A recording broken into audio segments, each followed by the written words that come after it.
এবার বাংলার দিকে এগিয়ে আসছে ভয়ঙ্কর ঝড়।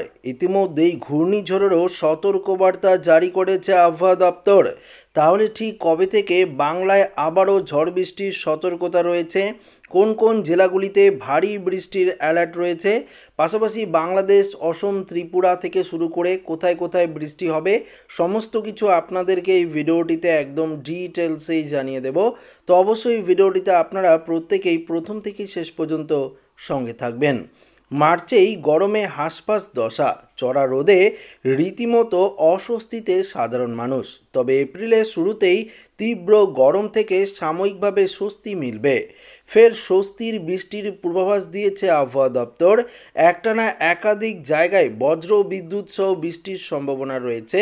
তবে আবহাওয়া দপ্তর জানাচ্ছে আজ সর্বোচ্চ তাপমাত্রা 35 থেকে 36 ডিগ্রি সেলসিয়াসের আশেপাশে থাকবে। সর্বনিম্ন তাপমাত্রা 27 ডিগ্রি সেলসিয়াসের আশেপাশে থাকবে। তবে আবহাওয়া দপ্তর আরও জানিয়েছে দিন কয়েকের মধ্যেই বাংলার আবহাওয়ার ফের বদল ঘটবে। দক্ষিণবঙ্গের একাধিক জেলায় আবারও দুর্যোগপূর্ণ আবহাওয়ার পূর্বাভাস রয়েছে। সোমবার থেকে বৃহস্পতিবার পর্যন্ত সব জেলাতেই সূক্ষ্ম আবহাওয়া থাকবে। কোথাও ঝড় বৃষ্টির সম্ভাবনা নেই। তবে শুক্রবার থেকে টানা বৃষ্টির পূর্বাভাস রয়েছে জেলায় জেলায়। শুক্রবার 4 এপ্রিল বজ্রবিদ্যুৎ সহ বৃষ্টিপাতের সম্ভাবনা রয়েছে পূর্ব ও পশ্চিম মেদিনীপুর, ঝাড়গ্রাম, পুরুলিয়া, বাঁকুড়ায়। শনিবার দক্ষিণ 24 পরগনা, পূর্ব ও পশ্চিম মেদিনীপুর এবং ঝাড়গ্রামে হালকা বৃষ্টি হতে পারে।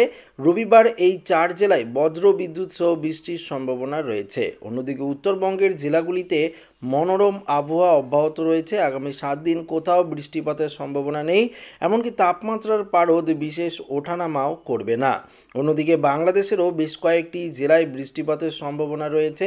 সিলেট, ময়মনসিংহ, ঢাকা, এদিকে রাজশাহী, মেহেরপুর সংলগ্ন বেশ কয়েকটি জেলায় হালকা পশলা বৃষ্টি হলেও হতে পারে শুক্রবারের পর থেকে।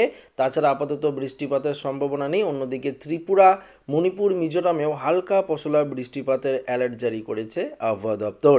অন্যদিকে বঙ্গোপসাগরে তৈরি হচ্ছে একটি ঘূর্ণিঝড়ের সিস্টেম। আগামী 7 থেকে 8 তারিখ নাগাদ ঘূর্ণিঝড়টি প্রচণ্ড শক্তিশালী রূপ নিয়ে বঙ্গোপসাগরে তৈরি হবে, যা ইতিমধ্যেই আবহাওয়া দপ্তরের তরফ থেকে জানানো হয়েছে। যদি এই ঘূর্ণিঝড় শক্তিশালী রূপ নেয় তাহলে কিন্তু একটা ভয়ঙ্কর দুর্যোগের সম্ভাবনা রয়েছে। তো এবার দেখার বিষয় ঘূর্ণিঝড়টি কোন দিকে যায়। পরবর্তী আপডেটে আপনাদেরকে জানাবো।